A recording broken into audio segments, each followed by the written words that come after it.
नमस्कार दोस्तों, आप सभी का स्वागत है अपने यूट्यूब चैनल स्टडी व्यू 2.0 में। आज हम लोग करने वाले हैं एक बार फिर से एएलपी का सेट नंबर 6, जिसमें हम लोग करेंगे 10/8/2018 का previous year question shift number 3 और जीके, और इसमें हम लोग करेंगे जीके और जीएस का क्वेश्चन। इसमें क्या करेंगे, जीके और जीएस का क्वेश्चन एएलपी का set number 6 previous year question 10/8/2018 का। तो चलिए स्टार्ट करते हैं आज का पहला क्वेश्चन से।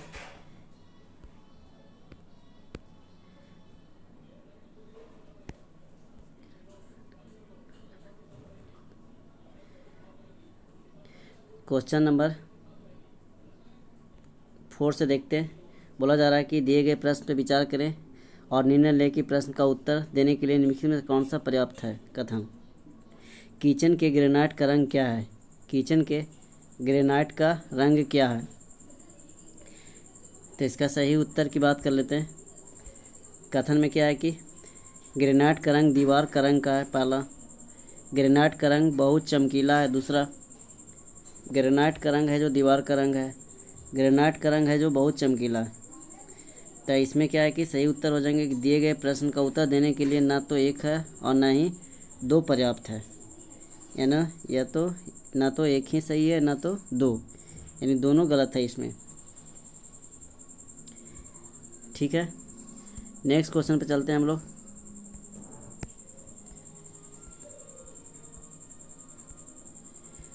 नेक्स्ट क्वेश्चन क्या है कि किस भारतीय महिला पर्वतारोही ने 5 दिनों के भीतर लगातार 2 बार माउंट एवरेस्ट पर चढ़ाई करने का सबसे तेज कीर्तिमान बनाया है? किस भारतीय महिला पर्वतारोही जो थे 5 दिनों के अंदर ही माउंट एवरेस्ट पर 2 बार चढ़ाई करने का सबसे तेज कीर्तिमान बनाया? तो इसका सही उत्तर की बात करें तो हो जाएंगे अंशु जमसेंपा। इसका सही उत्तर क्या हो जाएंगे? अंशु जमसेंपा। ठीक है, नेक्स्ट क्वेश्चन क्या है? बोला जा रहा है कि निम्नलिखित में कौन सा एक गैर चमकदार वस्तु है? गैर चमकदार यानी खुद का उसका प्रकाश नहीं है। तब खुद का प्रकाश नहीं है तो इसका सही राइट आंसर हो जाएगा ऑप्शन नंबर बी, चांद। चांद है जो गैर चमकदार वस्तु हो, क्योंकि उसका अपना कोई प्रकाश नहीं है। चांद सूरज के प्रकाश से ही चमकता है। चांद पृथ्वी तक आने में लगभग 1.3 सेकेंड का समय लगता है। 1.3 सेकेंड का समय लगता है। जुगनू लूसीफेरस के कारण चमकते हैं। ठीक है, नेक्स्ट क्वेश्चन पे चलते हैं। अगला क्वेश्चन देखिए, निम्नलिखित में कौन सा कथन गलत है? निम्नलिखित में कौन सा कथन गलत है? तो इसका राइट आंसर हो जाएंगे ऑप्शन नंबर ए, ठोस पदार्थों का आकार अनिश्चित होता है।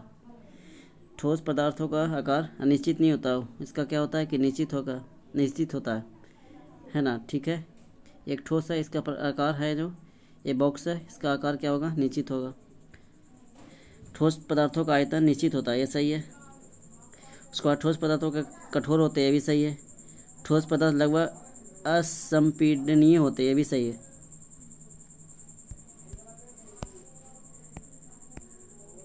अगला है, पृथ्वी के चारों ओर एक पूरा चक्कर लगाने में चंद्रमा द्वारा किया गया कार्य निम्नलिखित में से किसके बराबर है? तो इसका राइट आंसर हो जाएंगे ऑप्शन नंबर बी, 0 हो जाएंगे। पृथ्वी के चारों ओर एक पूरा चक्कर लगाने में चंद्रमा द्वारा किया गया कार्य 0 के बराबर है। इसमें क्या होता है कि चंद्रमा पृथ्वी के चारों ओर लगभग 27.3 दिन में पूरा करते हैं। इसमें क्या है कि चंद्रमा का परिक्रमण एवं घूर्णन एक ही समय में पूरा होता है। पृथ्वी का एक मात्र उपग्रह की बात करते हैं तो हो जाएंगे चंद्रमा हो जाएंगे। पृथ्वी का मात्र एक उपग्रह कौन सा हो जाएंगे? तो चंद्रमा हो जाएंगे। चंद्रमा का गुरुत्वाकर्षण बल की बात करें तो 1/6 होता है, भाग होता है। पृथ्वी पर से क्या होता है? दिखाई देता है। चंद्रमा का 1/6 भाग है जो गुरुत्वाकर्षण बल पृथ्वी के 1/6 के बराबर है। इसमें, ठीक है। अगला क्वेश्चन देख लेते हैं। अमेरिकी इतिहास में राष्ट्रपतियों के सबसे प्रसिद्ध भाषणों में से एक दी गेटिसबर्ग एड्रेस है। उस अमेरिकी राष्ट्रपति का नाम बताएं जिन्होंने यह महत्वपूर्ण भाषण दिया था। तो इसका राइट आंसर हो जाएंगे option number A, Abraham Lincoln. इसका क्या हो जाएंगे? Option number A, Abraham Lincoln. George Kennedy की बात करते हैं तो ये हो जाएंगे 35वें राष्ट्रपति जो 1963 में बने थे। उसके बाद आते हैं थियोडोर रूजवेल्ट, ये हो जाएंगे अमेरिका के 26वें राष्ट्रपति। अमेरिका एक 50 प्रांतों का क्या है? संयुक्त राष्ट्र है। अमेरिका के प्रथम राष्ट्रपति की बात करते हैं तो जॉर्ज वाशिंगटन हो जाएंगे। मोन्टाना बात करते हैं, मोन्टाना राज्य में स्थित बूटे खान, क्या नाम है? बूटे खान जो है, जो विश्व की सबसे बड़ी तांबे की खान है। विश्व की तब के सबसे बड़ी तांबे की खान है। 4 जुलाई को क्या हुआ था? अमेरिका का स्वतंत्र हुआ 4 जुलाई 1776 को, ठीक है। नेक्स्ट क्वेश्चन पे चलते हैं। निम्नलिखित में कौन सा विकल्प दिए गए व्याख्या से सही व्याख्या करता है? कथन में है कि शतरंज खेल ये रीजनिंग का क्वेश्चन है, इसको छोड़ देते हैं। हम आप लोगों के लिए जीके और जीएस का क्वेश्चन करवाएंगे। ये भी करेंट का है, इसको भी छोड़ देते हैं। नेक्स्ट क्वेश्चन है कि कथन को निम्नलिखित में सही कथन मानते हुए निर्णय करें कि वाक्य में कौन सा निष्कर्ष तार्किक रूप से अनुसरण करते हैं। भार भी एक प्रकार का बल होता है। ठीक है, वाक्य में दिया गया है। निष्कर्ष क्या है कि भार की इकाई न्यूटन होती है। पहला, भार की इकाई किलोग्राम होती है। भार की इकाई न्यूटन होती है, भार की इकाई किलोग्राम होती है। तो इसका राइट आंसर देख लीजिए, हो जाएंगे केवल निष्कर्ष एक सही है, केवल निष्कर्ष एक है जो अनुसरण कर रहा है, यानी भार की इकाई न्यूटन है।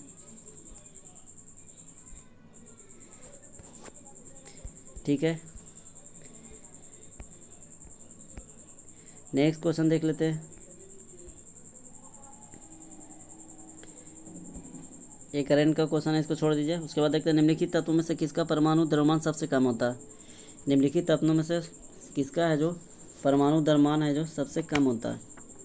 तो सबसे कम परमाणु द्रव्यमान की बात कर लेते हैं तो हो जाएंगे हाइड्रोजन की।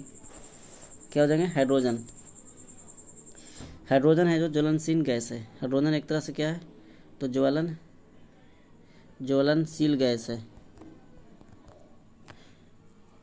हाइड्रोजन सबसे हल्की गैस है। हाइड्रोजन को 3 समस्थानिक होते हैं। हाइड्रोजन के समस्थानिक बोलते हैं D2O। क्या है? D2O। और D2O का अणुभार कितना होता है? 20, यानी 20, है ना। कितना हो जाएंगे? 20।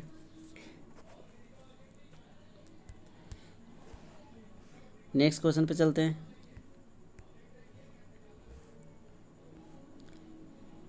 नेक्स्ट क्वेश्चन क्या बोला जा रहा है कि विद्युत आवेश का एसआई इकाई क्या है?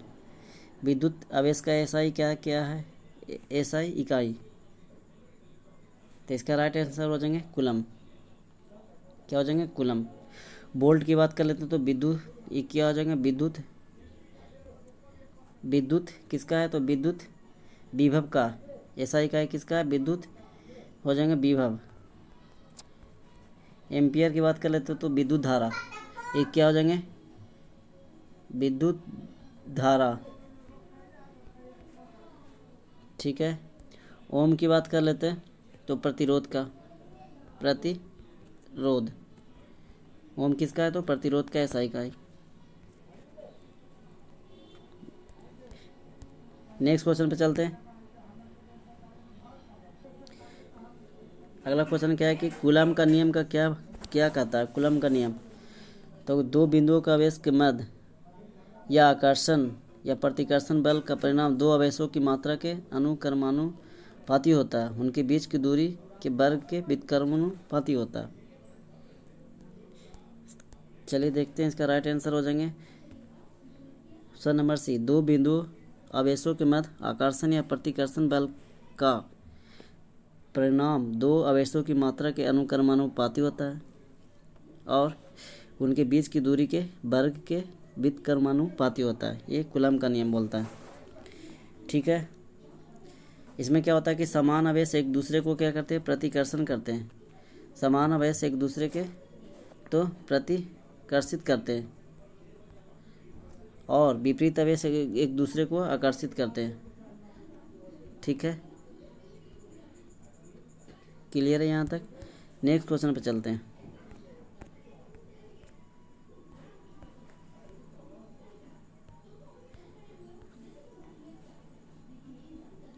नेक्स्ट क्वेश्चन क्या है कि दक्षिण गंगोत्री भारतीय वैज्ञानिकों द्वारा स्थापित एक रिसर्च बेस स्टेशन है, यह कहाँ स्थित है।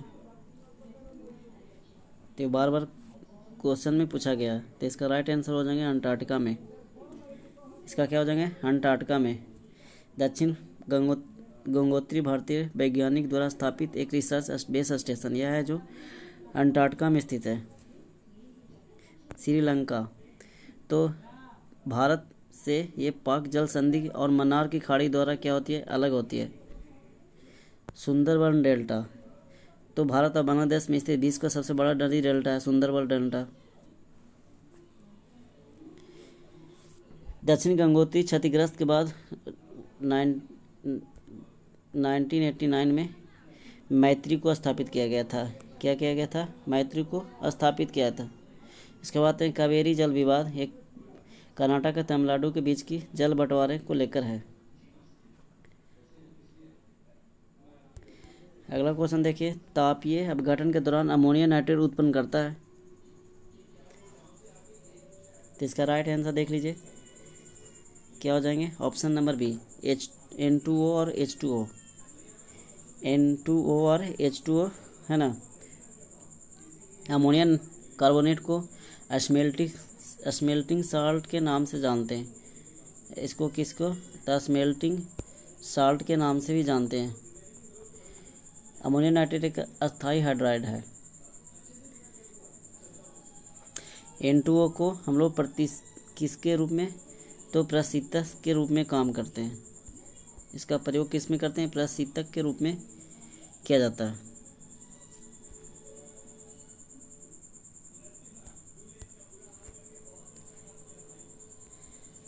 अगला है, निम्नलिखित में से भारत की कौन सी फिल्म है, उसका करंट का क्वेश्चन है, इसको छोड़ दीजिए। निम्नलिखित ट्रायड में से कौन सा एक है जो डोबेनेयर ट्रायड का प्रतिनिधित्व करता है। तो इसका राइट आंसर हो जाएंगे लिथियम, सोडियम, पोटेशियम। डोबेनेयर ट्रायड में प्रतिनिधित्व करता है। डोबेनेयर ट्रायड का नियम क्या था कि इसके अनुसार बीच वाले परमाणु द्रव्यमान दोनों तरफ वाले तत्व के द्रव्यमान का औसत होता है। ठीक है, 2.08 ग्राम और अतिरिक्त तनु H2SO4 के जलीय विलयन को मिश्रित करने पर निर्मित होने वाली BaSO4 की मात्रा कितनी होगी। इसको क्या बोला है, BaSO4 की मात्रा कितनी हो, तो इसको निकालते हैं। BaCl2 का एक अणु द्रव्यमान, BaCl2 का एक अणु द्रव्यमान, इसको पहले निकाल लेते हैं। इसका Ba का दिया है 137 प्लस कर लेते हैं 35.5 इंटू 2 कर लेते हैं। यहाँ पे 2 से मल्टीप्लाई किया गया है ना Cl2 में, तो टोटल कितना आ जाएगा ये, इसको मल्टीप्लाई और ऐड करेगा तो 208 ग्राम आ जाएंगे, 208 ग्राम। BaCl2 का कुल द्रव्यमान हो जाएगा 2 पॉइंट कितना दिया है 08, और हमको निकालना क्या है BaSO4, तो इसका हो जाएंगे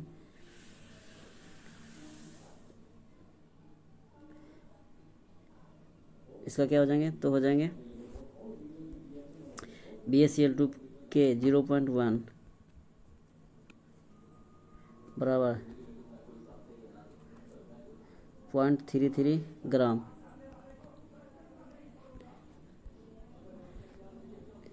इसका राइट आंसर हो जाएंगे ऑप्शन नंबर सी। अगला क्वेश्चन देख लीजिए, निम्नलिखित में कौन सी गैस चूने को पानी को दूधिया बना देती है? तो इसका राइट आंसर हो जाएंगे option number C, CO2। Carbon dioxide एक क्या है कि रंगीन और गंधहीन गैस है। यह गैस धरती पर प्राकृतिक रूप में क्या होती पाई जाती है? कार्बन डाइऑक्साइड का निर्माण ऑक्सीजन के 2 परमाणु तथा कार्बन के 1 परमाणु में मिलकर बना है। 0.03 ये प्रतिशत है कार्बन की जो पृथ्वी पर पाई जाती है। ठीक है, नेक्स्ट क्वेश्चन पे चलते हैं। नेक्स्ट क्वेश्चन देख लीजिए, बोला जा रहा है वाहनों की हेडलाइट में प्रयुक्त दर्पण कौन सा होता है? तो इसका राइट आंसर हो जाएंगे अवतल दर्पण। वाहनों के हेडलाइट में प्रयुक्त दर्पण कौन सा होगा? तो अवतल दर्पण। अवतल दर्पण का उपयोग होता है दाढ़ी बनाने में। अवतल दर्पण का उपयोग होता है तो दाढ़ी बनाने में, ठीक है, सोलर प्लेट में, उसके बाद सर्च लाइट में किया जाता है। ठीक है, सर्च प्लेट, उसके बाद सर्च लाइट में इसका उपयोग करते हैं, लेज़र लाइट में करते हैं, लेज़र लाइट में करते हैं, परावर्तक दूरबीन में भी करते हैं इसका उपयोग। ठीक है, इसका कुछ और पॉइंट हम बता देते हैं। इसका क्या होता है कि अवतल दर्पण को अभिसारी दर्पण भी कहते हैं। अवतल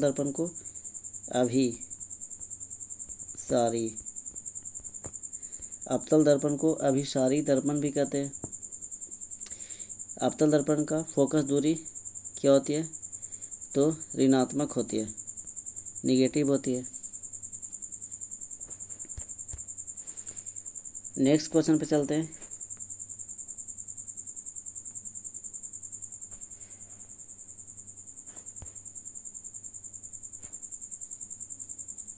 एक पॉइंट आ रहा है कि अवतल दर्पण में हमेशा उल्टा बनेगा प्रतिबिंब और वास्तविक बनेगा,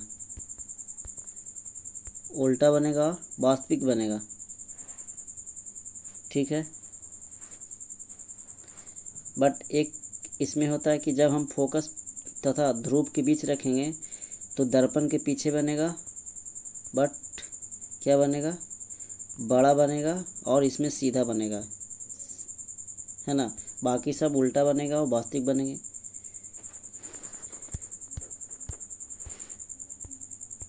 नेक्स्ट क्वेश्चन पे चल रहे हैं हम लोग। 1962 में स्थापित डॉक्टर BC रॉय पुरस्कार मुख्य रूप से किस क्षेत्र में सफलता प्राप्त करने वाले प्रख्यात व्यक्तियों को दिया जाता है?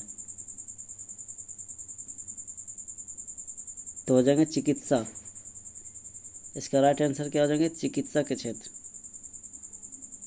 1962 में स्थापित डॉक्टर BC रॉय पुरस्कार मुख्य रूप से किस क्षेत्र में सफलता प्राप्त करने वाले प्रख्यात व्यक्तियों को दिया जाता है? तो चिकित्सा के क्षेत्र में। पत्रकारिता के क्षेत्र में पुलित्जर पुरस्कार दिया जाता है।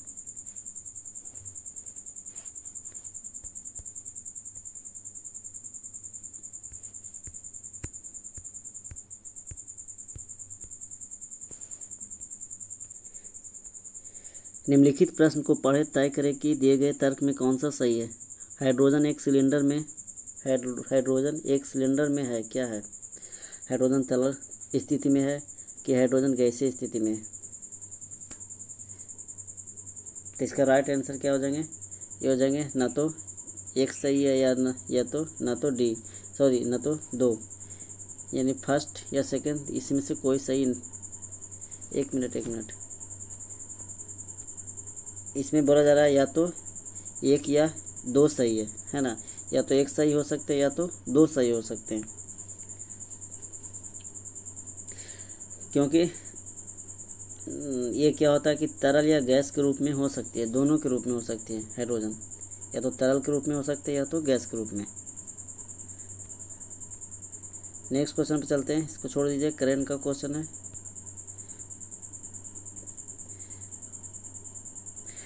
भारतीय और जापानी प्रधानमंत्रियों ने हाल ही में हाई स्पीड ट्रेन, ये भी करंट का क्वेश्चन है, इसको छोड़ देते हैं।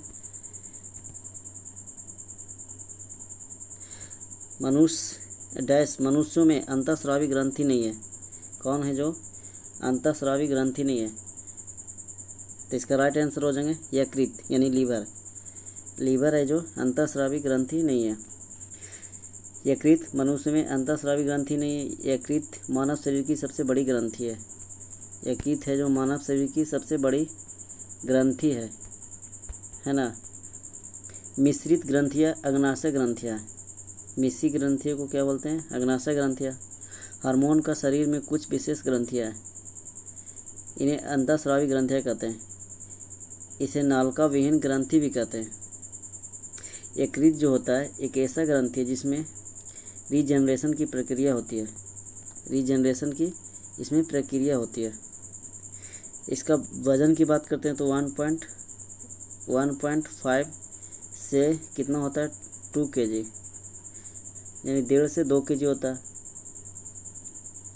मास्टर ग्रंथि की उपाधि पिट्यूटरी ग्रंथि को प्रदान की जाएगी, है ना। मास्टर ग्रंथि की उपाधि पिट्यूटरी ग्रंथि को क्या किया जाता है? प्रदान की गई है। पिट्यूटरी ट्राइकोफाइटोन नामक कवक जनित रोग है। नेक्स्ट क्वेश्चन पे चलते हैं हम लोग। इसका राइट आंसर हो जाएंगे ऑप्शन नंबर डी, है ना। यकृत मनुष्य में अंतःस्रावी ग्रंथि नहीं है। बाकी सब ये सब है शीर्षा ग्रंथि, अधिवृक्क ग्रंथि, पीयूष ग्रंथि। गति के दूसरे समीकरण द्वारा किसके बीच संबंध को दर्शाया गया है? तो इसका राइट आंसर हो जाएंगे स्थान और समय के। इसका राइट आंसर क्या हो जाएगा? स्थान और समय। एस बराबर क्या होता है कि इसमें होता है एस बराबर UT plus half AT square. UT plus half AT square गति के दूसरे समीकरण स्थिति और समय के बीच संबंध दर्शाता है। गति का दूसरा नियम ए बराबर ma। ए बराबर क्या लिखेंगे? ma। फोर्स बराबर मास इंटू एक्सेलरेशन। यहाँ पे एफ बराबर बल, ए मास, एम बराबर मास यानी द्रव्यमान, और सॉरी ए बराबर यहाँ पे त्वरण होगा, है ना। ma यानी एफ बराबर ma मास द्रव्यमान इंटू त्वरण यानी मास इंटू एक्सेलरेशन। ठीक है, ठीक है, हाँ। गति का जो है गति के द्वितीय नियम से बल का व्यंजक प्राप्त होता है। बल का हमें क्या मिलता है? तो व्यंजक।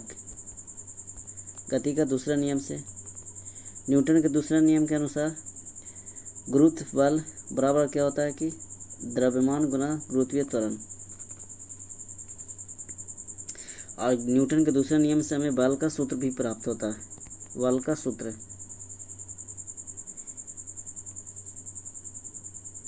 1 न्यूटन बराबर कितना होता है? 1 न्यूटन की बात करते हैं तो लिखेंगे 1 न्यूटन बराबर 10⁵, इसको बोलते हैं डाइन।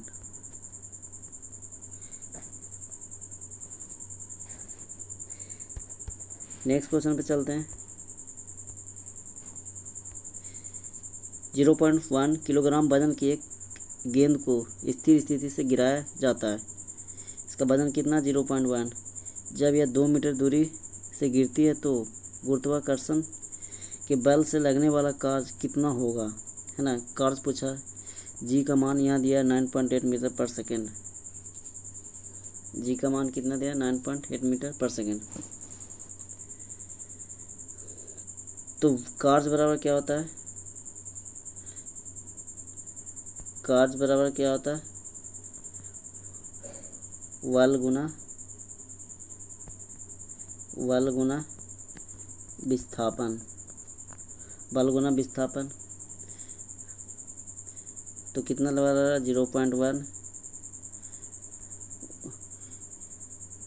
है ना, बल बराबर एम इंटू ए 0.1 इंटू विस्थापन कितना हो रहा है, तो 2 इंटू 9.1 जी का मान दिया गया है वहाँ यहाँ पे 9.8 सॉरी, इसको मल्टीप्लाई कर देंगे तो आप लोगों का आंसर आ जाएगा कितना 1.96 जूल में होंगे 1.96 जूल। ठीक है, कार्य बराबर बल गुना विस्थापन।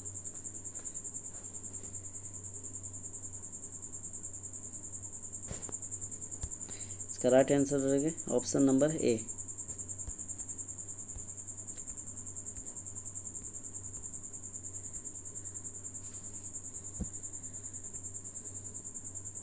एक टिप्पणी दिया गया है, उसका चिन्हित करना। टिप्पणी में है कि प्राकृतिक संसाधनों के बारे में उनके ज्ञान को बढ़ाने के लिए विद्यालय के छात्रों को की वनस्पति उद्यान की यात्रा की व्यवस्था की गई है। स्कूल में नोटिस बोर्ड पर एक संदेश है क्या कि वनस्पति उद्यान प्राकृतिक संसाधनों से परिपूर्ण है।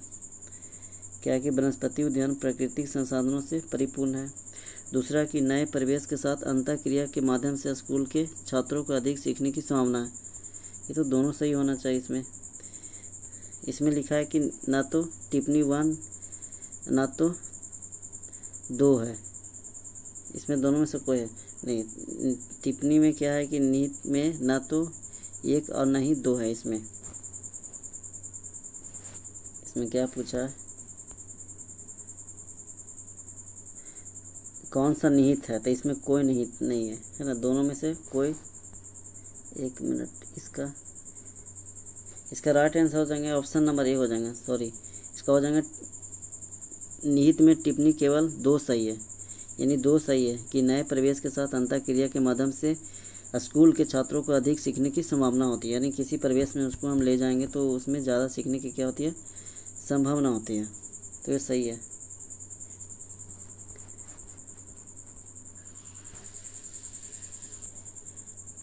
नेक्स्ट क्वेश्चन के पौधों में वे कार्बोहाइड्रेट जिन्हें तुरंत उपयोग नहीं किया जाता है उन्हें निम्नलिखित में से किस रूप में संग्रहित किया जाता है। इसका राइट आंसर क्या हो जाएंगे, तो स्टार्च के रूप में संग्रहित करते हैं। पौधों में कार्बोहाइड्रेट जिन्हें तुरंत उपयोग नहीं किया जाता है उन्हें स्टार्च के रूप में क्या करते हैं, तो संग्रहित करते हैं। स्टार्च पॉलीसेकेराइड्स है। स्टार्च की बात करते हैं तो इसको हम लोग पॉलीसेकेराइड के नाम से जानते हैं, पॉलीसेकेराइड। ठीक है, पॉलीसेकेराइड जल में घुलनशील होता है। मंड, ग्लाइकोजन, सेलुलोज आदि पॉलीसेकेराइड का उदाहरण है। बात करें तो मंड, उसके बाद glycogen,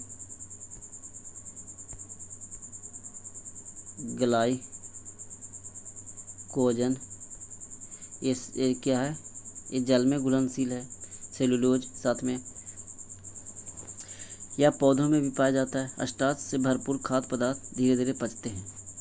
starch blood glucose level पर भी कम असर करता है। स्टार्च जो होता है एक तरह से कार्बोहाइड्रेट ही होते हैं।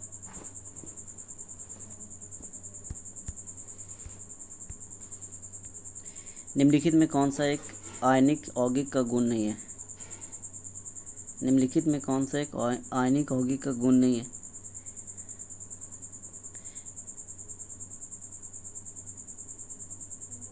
इसका राइट आंसर है कम गलनांक और क्वथनांक। कम गलनांक और क्वथनांक है जो आयनिक यौगिक का गुण नहीं है। आयनिक यौगिक एक ध्रुवीय घोल होता है, एक तरह से एक ध्रुवीय घोल होता है। ठीक है, आयनिक यौगिक प्राय घुलनशील होते हैं। ये क्या होते हैं, घुलनशील। आयनिक यौगिक एक घुलनशील होते हैं। जिस घोल का पैरा वैद्युत स्थिरांक उच्च होता है उसे हम ध्रुवीय घोल कहते हैं। जैसे जल, क्या होता है, जल। उसके बाद आयनिक यौगिक के जलीय घोल विद्युत का सुचालक होता है। जलीय घोल होता है जो, ये क्या होते हैं, विद्युत का सुचालक होते हैं। सुचालक, ये विद्युत का सुचालक होते हैं। इसका आयन विभव भी उच्च होता है। आयन विभव भी क्या होता है, उच्च होता है। जल का क्वथनांक की बात करें तो 100 डिग्री सेल्सियस होता है। जल का क्वथनांक 100 डिग्री सेल्सियस होता है। नेक्स्ट क्वेश्चन पे चलते हैं। निम्नलिखित में कौन गर्म पानी के कुंडों, गहरे समुद्र, तप्त कंदराओं और अंटार्कटिका की बर्फ से जैसे जीवन यापन हेतु अति जटिल निवास स्थान में भी निवास कर सकता है? तो इसका राइट आंसर हो जाएंगे जीवाणु। जीवाणु है जो गर्म पानी, कुंडों, गहरे समुद्र, तप्त कंदराओं और अंटार्कटिका की बर्फ जैसी जीवन यापन हेतु ये क्या है कि अति जटिल निवास स्थान में भी निवास कर सकते हैं। तो इसका राइट आंसर हो जाएंगे जीवाणु। लुवेनहॉक को जीवाणु विज्ञान के जनक कहते हैं क्योंकि एंटी वॉन लुवेनहॉक ने जीवाणु की खोज किए थे।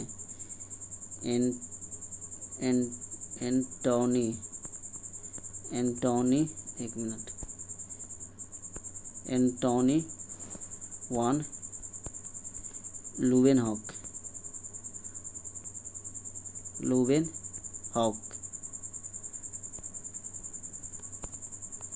ठीक है, इसने क्या की थी, जीवाणु की खोज की थी।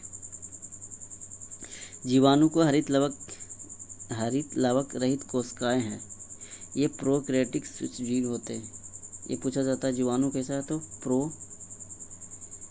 प्रोकैरियोटिक्स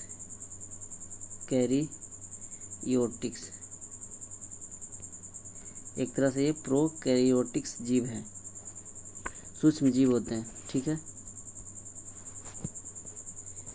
नेक्स्ट क्वेश्चन पे चलते हैं। नेक्स्ट क्वेश्चन क्या बोला जा रहा है कि एक मिनट, अस्थायी ऊतकों के निर्माण के लिए एक अस्थायी संरचना, आकार और क्रिया अपनाने की प्रक्रिया को क्या कहा जाता है?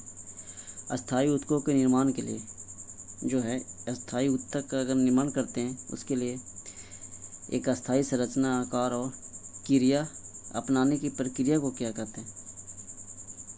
तो इसको हम लोग बोलते हैं विभेदन। इसको क्या बोलते हैं? विभेदन। ऊतक के अंदर कोशिकीय पदार्थ जो होते हैं उसको हम लोग मैट्रिक्स बोलते हैं। उसको हम लोग क्या बोलते हैं? मैट्रिक्स। उसको हम लोग मैट्रिक्स के नाम से जानते हैं। मैट्रिक्स तंतुवत ठोस जेली जिसकी तरह होती है। ये कैसा होता है? तो तंतुवत जेली के समान होता है। तंतुवत ठोस जेली के समान होता है। पादप ऊतक एवं जंतु ऊतक स्थिर ऊतक है। जो पादप है और जंतु है वो कैसा है? तो स्थिर है। अस्थायी ऊतक 3 प्रकार के होते हैं। अस्थायी ऊतक 3 प्रकार के होते हैं। पहला हो जाएंगे, पहला पैरेनकाइमा।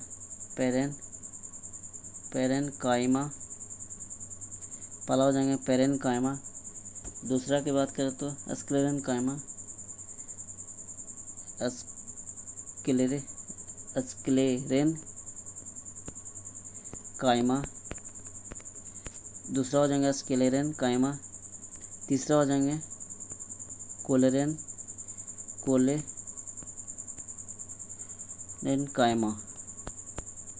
ठीक है, अस्थायी ऊतक कितने प्रकार के? 3 प्रकार के, पैरेनकाइमा, स्क्लेरेनकाइमा और कोलेनकाइमा। क्लियर है? नेक्स्ट क्वेश्चन पे चलते हैं। नेक्स्ट क्वेश्चन पे चलने से पहले अगर आप लोगों को वीडियो अच्छा लग रहा है तो वीडियो को लाइक कर दें, और मेरे चैनल पे पहली बार आए हैं तो चैनल को सब्सक्राइब कर दें, और ऑल नोटिफिकेशन पे ज़रूर क्लिक कर दें ताकि आने वाली वीडियो आपको नोटिफिकेशन के माध्यम से मिल जाएगी।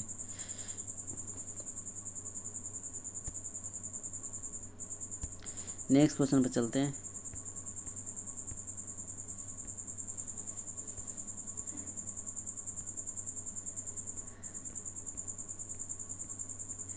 बोला जा रहा है कि निम्नलिखित में कौन सा एक धातु और अधातु दोनों के रूप में ही कार्य नहीं करता है, कार्य है जो नहीं करता है। तो इसका राइट आंसर हो जाएंगे बोरॉन, क्योंकि ये धातु और धातु दोनों के रूप में कार्य नहीं करते हैं। बोरॉन का प्रयोग खाद्य पदार्थों के परिरक्षण के लिए किया जाता है, खाद्य पदार्थों के परिरक्षण के लिए किया जाता है। इसका प्रकृति में इस तत्व का निर्माण ब्रह्मांड के किरणों द्वारा किसी वस्तु प्रवाह से होता है। जर्मेनियम है जो एक क्या है, अर्धचालक है। जर्मेनियम है जो अर्धचालक का प्रयोग, ये अर्धचालक है। इसका प्रयोग ट्रांजिस्टर के रूप में किया जाता है, ट्रांजिस्टर बनाने के रूप में किया जाता है। जर्मेनियम का प्रयोग ट्रांजिस्टर बनाने के रूप में किया जाता है। बिस्मथ की बात करते हैं। बिस्मथ में थर्मल चालकता बहुत कम होती है। बिस्मथ की परमाणु संख्या की बात करें तो 83 है। बोरॉन का उपयोग परमाणु भट्टी में नियंत्रक छड़ के रूप में करते हैं। ठीक है, ये आज का लास्ट क्वेश्चन था। अगर आप लोगों को वीडियो अच्छा लगा है तो वीडियो को लाइक कर दें, और वीडियो की क्वालिटी और कंटेंट पसंद आ रहा है तो एक बार मेरे चैनल पे पहली बार आए हैं तो चैनल को सब्सक्राइब कर दें, और वीडियो को एक बार ज़्यादा से ज़्यादा आप लोग शेयर कर दें ताकि दूसरों को भी इससे लाभ हो।